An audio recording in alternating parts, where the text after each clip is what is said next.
2024 বৰ্ষত কিমান শক্তিশালী ভাৰতৰ সামৰিক বাহিনী? আজিৰ দিনটোত শত্ৰুক বশ কৰিবলৈ কিমান সামৰ্থ্যৱান ভাৰতীয় সেনা? 1962ৰ পুনৰাবৃত্তি হ'লে চীনক ৰুধিব পাৰিবনে ভাৰতীয় সেনাই?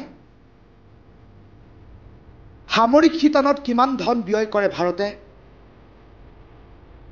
শত্ৰু ৰাষ্ট্ৰৰ বিৰুদ্ধে যুঁজিবলৈ কিমান অস্ত্ৰ মজবুত হৈ আছে ভাৰতৰ হাতত? বিশ্বৰ ভিতৰত কিমান সংখ্যক স্থানত আছে ভাৰতৰ সামৰিক বাহিনী? 1947 চনত স্বাধীনতা লাভ কৰা ভাৰতে বৰ্তমানলৈ সন্মুখীন হৈছে 5খনকৈ যুদ্ধৰ।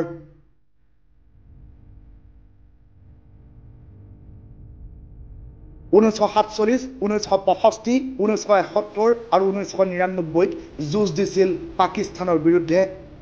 একেদৰে 1962 চনত ভাৰতৰ যুদ্ধ হৈছিল চীনৰ বিৰুদ্ধে। কিন্তু এই যুদ্ধৰ পুনৰাবৃত্তি হ'লে কি হ'ব ভাৰতৰ স্থিতি? যদি ভাৰত চীন অথবা ভাৰত পাকিস্তান সমুখ সমৰত লিপ্ত হয়, তেনেহ'লে সামৰিক শক্তিত কোন আগবাঢ়ি আছে সেয়া এতিয়া চৰ্চাৰ বিষয়।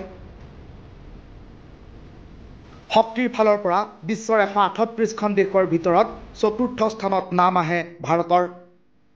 আজিৰ দিনটোত ভাৰতৰ মুঠ সেনাৰ সংখ্যা 14,44,000।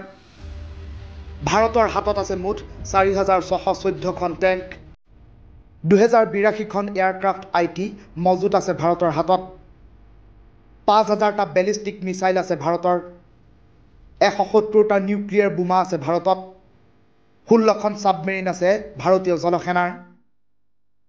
পিছে এনে কি বিশেষ অস্ত্ৰ আছে ভাৰতীয়ৰ, যাৰ বাবে অধিক শক্তিশালী হৈছে ভাৰতীয় সামৰিক বাহিনী? INS বিক্ৰমাদিত্যই শক্তি বঢ়াইছে ভাৰতৰ। INS বিক্ৰমাদিত্য হ'ল এখন ইণ্ডিয়ান কেৰিয়াৰ শ্বিপ, যিয়ে 30খনতকৈও অধিক বিমান কঢ়িওৱাৰ উপৰিও MiG-29KC, হেৰিয়াৰ, কামোভ 31, কামোভ 28, Sea King, ALH ধ্ৰুৱ আৰু চেটক হেলিকপ্টাৰ কঢ়িয়াব পাৰে।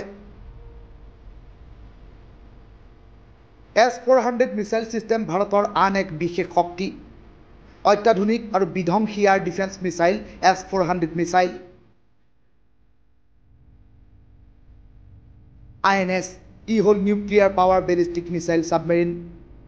এইটো দ্বিতীয় পাৰমাণৱিক শক্তিচালিত আক্ৰমণাত্মক ছাবমেৰিন, যাক ভাৰতে ৰাছিয়াৰ পৰা লিজত লৈছিল।